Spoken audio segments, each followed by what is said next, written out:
A special thank you to each of our subscribers who make this channel possible. Here's today's story.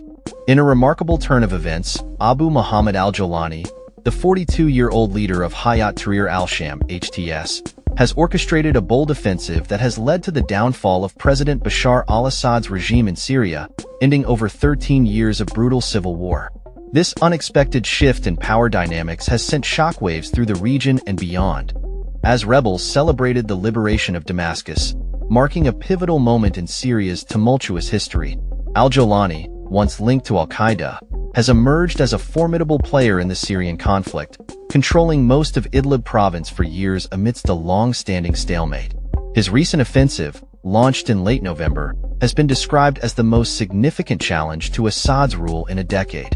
The rapid advance of HTS forces through Aleppo, Syria's largest city, and their subsequent capture of territory across several provinces was achieved with little resistance, leading to the declaration of a free Damascus by the rebels.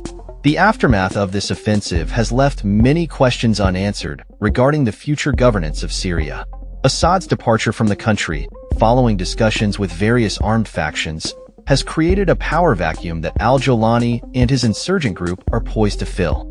However, the challenges ahead are immense, as Syria is home to a diverse array of ethnic and religious communities, many of whom harbor fears of Sunni Islamist extremists gaining control. Al-Jolani's personal journey is as complex as the conflict itself. Born Ahmed Hussein al-Shara in Saudi Arabia to Syrian exiles, he returned to Syria in the late 1980s. His radicalization began in Iraq, where he joined al-Qaeda in 2003, and his prominence grew as he established the Nusra Front, a branch of al-Qaeda in Syria. Over the years, he has worked to consolidate power, eliminate rivals, and reshape his image from a hardline extremist to a leader advocating for pluralism and tolerance. In recent days, al-Jolani has even dropped his nom de guerre, opting to be addressed by his real name, Ahmad al-Shara, signaling a potential shift in his public persona. His efforts to distance HTS from its extremist roots and present a more moderate front have been met with skepticism, especially given the group's history and ongoing ties to jihadist elements. As the dust settles in Damascus, al-Jolani faces the daunting task of governing a fractured nation. The Syrian landscape is rife with competing factions, each backed by foreign powers with vested interests in the outcome of the conflict. Russia, Iran, the United States, Turkey, and Israel all have a stake in Syria's future, complicating any attempts at establishing a stable governance structure.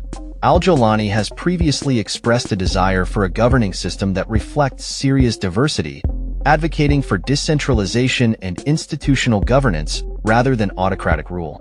His statements suggest a willingness to engage with various ethnic and religious communities, a marked departure from his earlier hardline rhetoric.